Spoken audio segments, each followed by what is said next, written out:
নোয়াখালীর সুবর্ণচরে বৃষ্টি ও খরায় ভাইরাস ব্যাকটেরিয়াজনিত রোগে নষ্ট হচ্ছে তরমুজ।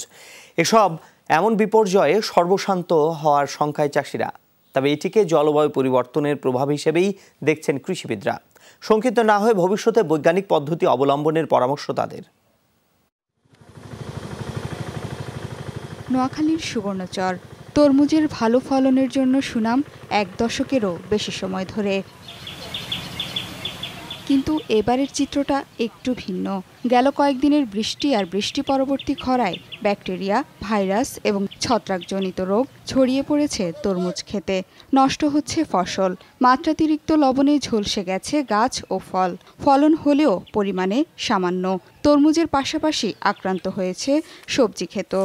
যদি হুরা বিটান্ত থাকতো আমি দেলাকের মতন বেচতে ইচ্ছাম, এখন টোটাল শেষ। জমিন থেকে আস্থা আমাদের উঠে গেছে যে আমরা এই তরমুজ নিয়ে আমার মনে হয় না যে সাহায্য করতে পারবে। ফলন কম ও ক্ষতিগ্রস্ত হওয়ায় দুশ্চিন্তায় চাষি। বলছেন ঋণের জালে আটকা পড়ে সর্বশান্ত হওয়ার উপক্রম তাদের। এবারও 3 একর জমিন তরমুজ করছি। আমার প্রায় এখানে খরচ হচ্ছে প্রায় 2 লক্ষ টাকা। সরকার যদি আমাদের কিছু সহযোগিতা করে তাহলে আমরা কিছু অন্তত চলতে পারবো, না হলে কিস্তি মিস্ত্রি সাগরিকা সংস্থা অফিসের ছেলেমেয়ে কীভাবে খাগমুখী কীভাবে চলুম। তবে পাশে আছে কৃষি বিভাগ। শঙ্কিত না হয়ে ভবিষ্যতে বৈজ্ঞানিক পদ্ধতি ব্যবহারের পরামর্শ কৃষিবিদদের।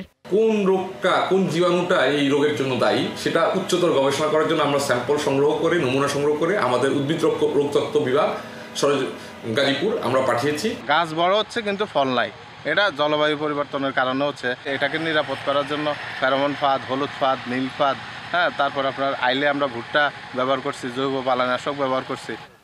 কৃষি সম্প্রসারণ অধিদপ্তরের তথ্যমতে এবছর জেলায় 10,000 হেক্টর জমিতে হয়েছে তরমুজের আবাদ। এর মধ্যে শুধু সুবর্ণচরেই হয়েছে 9,250 হেক্টর। প্রতি মৌসুমে 200 কোটি টাকার ফল বিক্রি হয় এই অঞ্চলে। জোহরা সেতু, যমুনা নিউজ।